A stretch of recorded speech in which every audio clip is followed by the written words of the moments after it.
Hello, it is day 96 of 100 days, 100 videos, 200 questions, and I am procrastinating.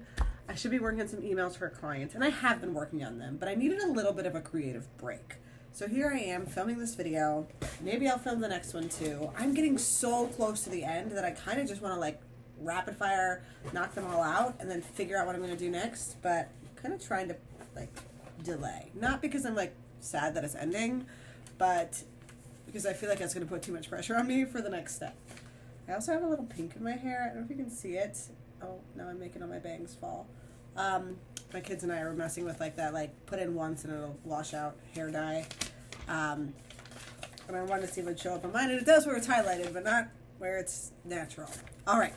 Day 96 question is, how do you project confidence in public speaking?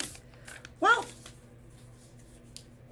I am the first to say that what works for me will not necessarily work for everyone, because I believe everyone has their own style and their own need, their own level, or place that they fall on the spectrum of preparation that they need to get on stage and speak.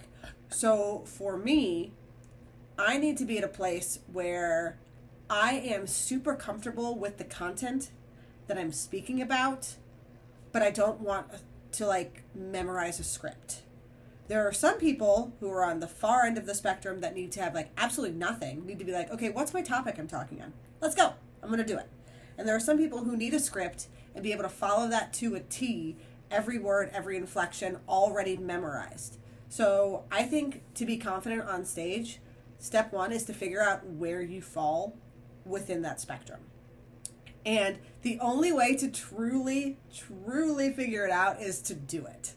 So maybe you think, oh, I'm like Whitney. I need to have like a bubble map or some sort of outline of what I'm going to talk about and know the next big concept or the next almost like a trigger to move on to something else.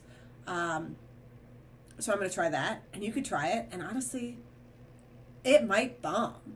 And I think you need to go in to be confident. You need to go into it understanding that this is an experience, a learning lesson, and a step towards public speaking excellence.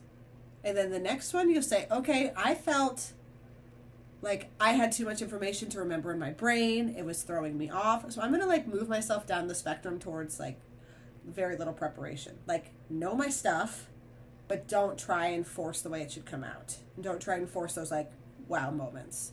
Or maybe you felt I got lost because I remembered a word, but I could not figure out what I wanted to do with that word. What was my brain trying to tell me? I froze. So I need to have more of a script.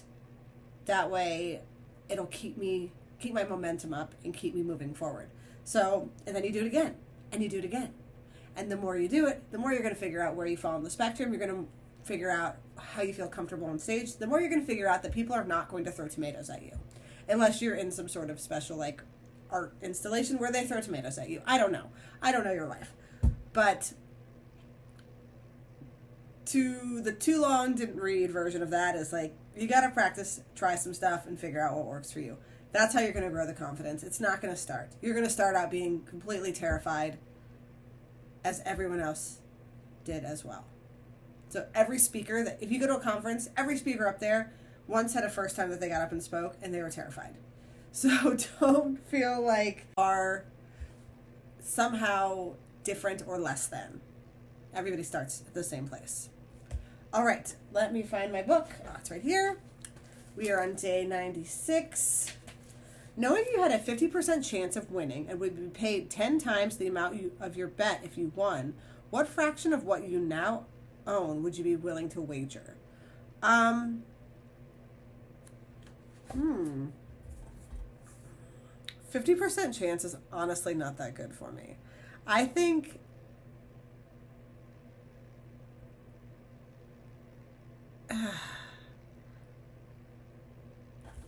you'd win 10 times. Okay, so so here's what we're going to do. We want to get to a point where the benefit outweighs the risk, right? So I'm not going to put 100% of my net worth on the line for a 50% chance of improving it, I am going to take what I'm comfortable with, where I feel like I could lose, and hope to, multiply. So for me, without any other context, I'm going to say 10%. Because then if I lose, if I don't win the wager, the 50% chance, then it's only 10%. It's not a huge needle mover. It's easy for me to recoup that. But if I do win, I get 10 times that. So now I've just doubled my net worth. So for me, the benefits outweigh the risks. That's what I would go with. I hope that makes sense.